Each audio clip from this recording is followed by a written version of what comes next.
ये क्या चीज़ है? ये एक समय था जब मिट्टी से ढका हुआ था। लोग मिट्टी यहाँ से कटवा करके मशीन, जेसीबी मशीन से और भराई के लिए यहाँ से ले जा रहे थे। उस समय यह दीवार मिट्टी उठाने के क्रम में जब दिखाई दिया तो चारों तरफ इस बात की चर्चा शुरू हो गई कि भाई यह मिट्टी नहीं, यह तो किसी तरह का मतलब दीवार है, यह क्या है, किस समय का है, यह किसी को उस समय पता नहीं था।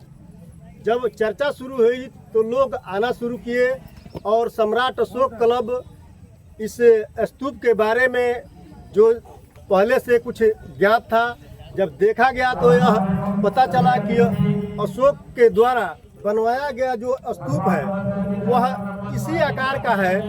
इस पर चर्चा होते होते यह पता चला कि नहीं, यह अशोक के द्वारा बनवाया गया बौद्ध स्तूप है।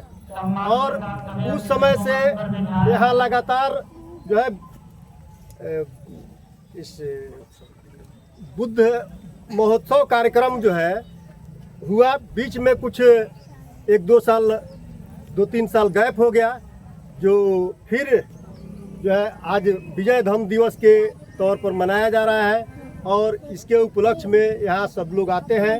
सम्राट अशोक क्लब के साथी जो है हर साल हमेशा यहाँ आते जाते रहते हैं। 15 अगस्त और 26 जनवरी के दिन यहाँ झंडा तोलन का कार्यक्रम भी किया जाता है और इसको सर सफाई और देख रेख की कार्य होती है। और इसी के उपलक्ष्य में आज देख रहे हैं जहाँ हम लोगों का कार्यक्रम हो रहा है, वहाँ पे भवन भी 35 बाई भवन है ना 50 का एक भवन तैयार हुआ है और एक सम्राट अशोक स्तंभ का भी निर्माण हो गया है, जो जिसका केवल शीर्ष भाग रखना बाकी है। और आज कार्यक्रम हो रहा है। इसी से ऊर्जा प्राप्त हम लोग जो है जो भी यहाँ कार्य हुआ है इसी से ऊर्जा पा करके यह सारी जो यहाँ व्यवस्था दिखाई दे रही है इसी का देन है। आपका परिचय सर? मेरा नाम राजकुमार सिंह कुशवाहा हुआ। मैं यहाँ बगल के फुलवरिया प्रखंड जो लालू जी का गांव है वहाँ से मैं जिला पार्षद हूँ। धन्यवाद।